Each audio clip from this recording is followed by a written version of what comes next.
No.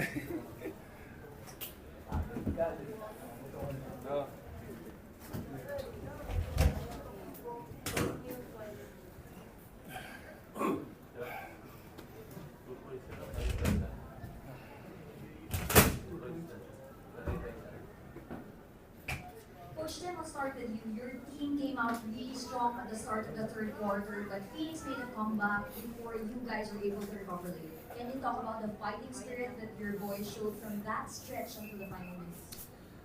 Well, I think you have to first talk about the fighting that Phoenix did to get back into the basketball game. R. Garcia was incredible. He had like 12 straight points, at least one four-pointer, and he completely turned the game on its by itself. And I thought that we were going to give these guys, our starters, some rest because we had a big lead, and it dissipated in a real hurry due to RR. And you know, it was like a blink of an eye. I guess that's what the 4-point shot can do on a big lead. You hit a couple of 4-point shots. That gets the game changed in a hurry. But I thought our guys did a good job of keeping their composure. And once it got to a 1-point game, they got back into that mentality of playing, you know, possession by possession and focusing in on the defense. And we were able to make another run. Ironically, with Justin off the floor, so that was showed some really good character at that point. Coach, you mentioned the mentality of your players. They admitted that they're still trying to find the right balance given the new pieces on your team. But after finally winning back-to-back games, can you talk about their growth so far heading into the second round? Yeah, I mean we're showing some progress, and but you know, is the progress enough to beat the elite teams like you know, San Miguel in our division, and Rain or Shine who beat us up the first time around? We're going to find those things out in the second round. But the key for us is that we've got a couple of games that we've won together, and hopefully we can keep that momentum going into the next round.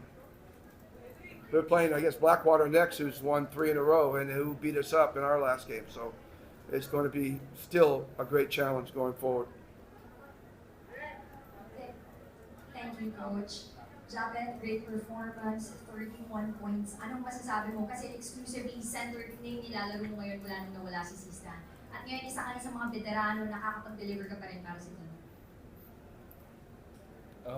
I'm just trying to focus on my role. Always thinking about how I can get better. For a couple of games, my defense was really not good, and I was focusing more on the game plan, on defense, and we were able to. I'm happy we got this. This guy is so hard on himself.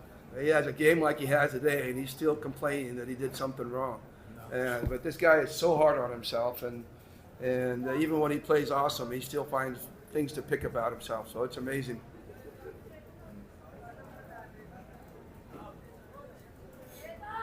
Thank you, Coach. Thank you, Japeth. We now open the floor for questions from our friends from the class. I think let's see if they have a question for you first. Japeth, Yeah. So what? nung nawala si Christian, parang paano tinanggap yung bigger role mo kasi dati paligdan kayo ngayon, parang ikaw na lang yung kaysa kasi paano tinanggap yung bigger role mo?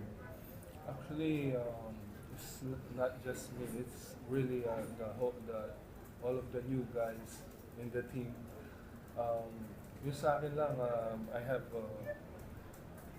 just really have to focus on my role. I know I'm gonna play more minutes, and I'm just trying to be honest, I'm the only one who is big there, so I'm just really trying to, use some of my advantage. So, it's I'm happy with the new guys because they're taking the challenge also. Japeth, parang bumalik sa medyo mas matang Japeth yung mga scoring performance mo nakaka-20 ka. Kung meron yun, aside from yung more minutes.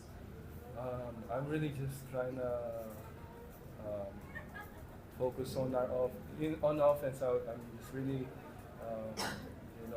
work on the spots where I can take some good shots. So in our offense, really, our team is about ball movement, people movement. So that's all I'm focused on offense.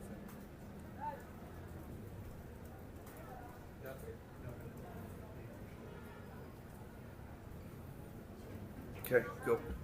You can go. Thank you, Coach. Thanks, bud. I'll finish it off. Thank you, guys. If you want me, Joe, I can add to that what he said. All right. Yeah, it's a big adjustment for Japeth. Japeth always was like and I've said this back previously. He had Greg with him when I first came to the team. When he was with Greg was there. Greg Slaughter was with him, and then Christian became. So he was always like the Robin to the Batman, and now he's finally getting an opportunity to be the Batman, and with Isaac is now kind of more like his Robin, and so he's really taking advantage of it, and it's a big adjustment for him because the minutes are going up, the touches are going up, the expectations for him defensively is also going up, so it's a big adjustment for him, and he's done a really good job doing that so far, and I'm excited for him. I mean, he's putting up, dare I say, MVP numbers at this point. Through this first round, he's been very, very consistent all the way through this first round. So he's doing a great job of getting to his spots, as he said, and we're finding him, and he's taking advantage of mismatches on the floor, and so he's been playing wonderfully. Coach, while we're at the topic of Japeth, you've been with him in Ginebra, also in Gilas, you've been with him a long time, but can you talk about just how he gets better with age, maybe? He's not getting any younger, but he's still, as you said, putting up MVP numbers. So what's your thoughts on his progression as he grows older? I've never seen a 37-year-old player retain their athleticism like Japeth has. I mean, he's still an incredible athlete, and that makes him almost like a freak of nature to be able to play at that athletic level still here at 37 years old. And even when we were in the OQT, there we go, right? OQT. Even when we were at the OQT, he was like the most athletic big man in the whole OQT. There was no one who was more athletic than him.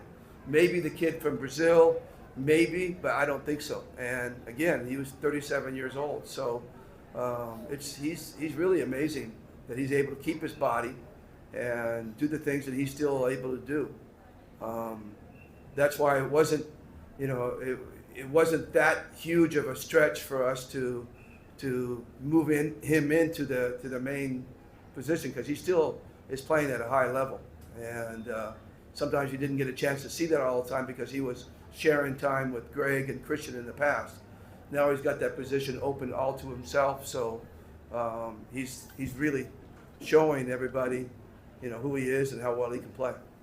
What you also mentioned earlier about the contenders in this Group B and how you guys still have some work to do in order to face them again. Earlier we talked to George King, and he said he's excited to face Ginebra again.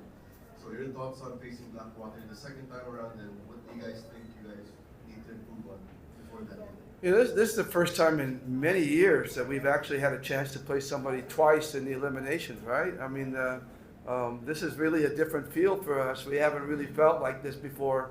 Usually you're one and done with the team, and then you might see them in the playoffs. But now we get a chance to kind of go back and forth at each other, and I think that's exciting. I think that's actually more exciting when one team is beating another team and the other team has to come back and play them. I think that makes it exciting. So obviously, it's a big game for both of us, opening up this second round for Blackwater and us. They've won 3 games in a row. We've been able to put 2 in a row. So the storyline is very good coming into this basketball game. They really handled us well. And it wasn't a fluke, as you can see. Everybody was saying it was a fluke when they first beat us, but now they've beaten everybody else they played too. And you can actually say it's not a fluke that they beat us. They beat us sound, and they outplayed us, they out-hustled us. and we're going to have to put a better game together to have a chance against them this come around. George Kane's a great player. He really is. He's a great player. That ends our post-game press conference. Thank you, everyone. Congratulations, Coach. Thank you.